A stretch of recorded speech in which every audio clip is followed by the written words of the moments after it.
అందరూ నమస్కారం. OG fever మొదలైంది ప్రపంచవ్యాప్తంగా. పవన్ కళ్యాణ్ అభిమానులకే కాదు, ఓజీ ఫీవర్ వైసీపీ కూడా తాకింది.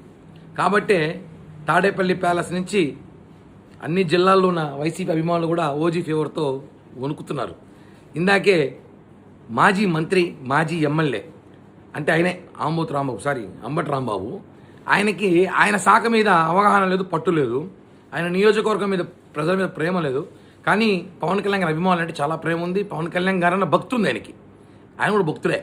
ఎందుకంటే సినిమా రివ్యూలు ఇస్తున్నాడు వచ్చి. పవన్ కళ్యాణ్ గారి సినిమా గతంలో అలా ఉన్నాయి, ఇప్పుడు ఇలా ఉంది.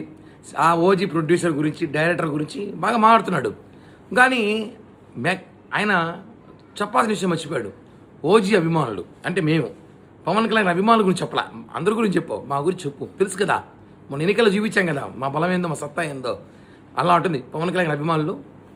అరాచకం ఓజీ ఈసారి సినిమా రివ్యూలు ఇచ్చుకునే స్థాయికి మీరు పడిపోయారంటే ప్రజలన్నీ చూస్తున్నారు.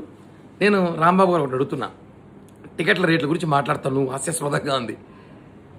వినాయక చవితికి వినాయకుడికి లడ్లు ఎలా ఏలం పట్ల కొంటున్నారో భక్తులు, వాళ్ళ భక్తులు, దేవుని భక్తులు, అలాగే పవన్ కళ్యాణ్ గారి భక్తులు కూడా లక్షల్లో, ఈసారి వేలల్లో టికెట్లు వేలం పాటలో కొంటున్నారు. అది అభిమానం. ఆ డబ్బులు మేము ప్రజలకు ఉపయోగపడుతుంది. వేలల్లో కొంటున్నా, లక్షల్లో కొంటున్నారు అంటే అర్థం చేసుకో. నువ్వు ఏదో టికెట్ల గురించి, రేట్ల గురించి మాట్లాడతావు, 700 800 అనేసి.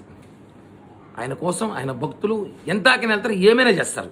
అది పవన్ కళ్యాణ్ గారి ట్రెండ్ సెట్ చేస్తారు. ఆయన ట్రెండ్ ఫాలో అవ్వరు. ఇప్పుడు ఈ టికెట్లు ఏలం పాట అనేది దేశంలో నంబర్ 1 మేమే అనుకుంటా. కాబట్టి తెలుసుకో, నీకు కూడా సినిమా ఇప్పుడప్పుడు చూడాలని తహతాలు ఆడుతున్న సంగతి నాకు తెలుసు. రేపు టికెట్ పంపిస్తున్నా, ప్రీమియర్ షోలో కలుద్దాం.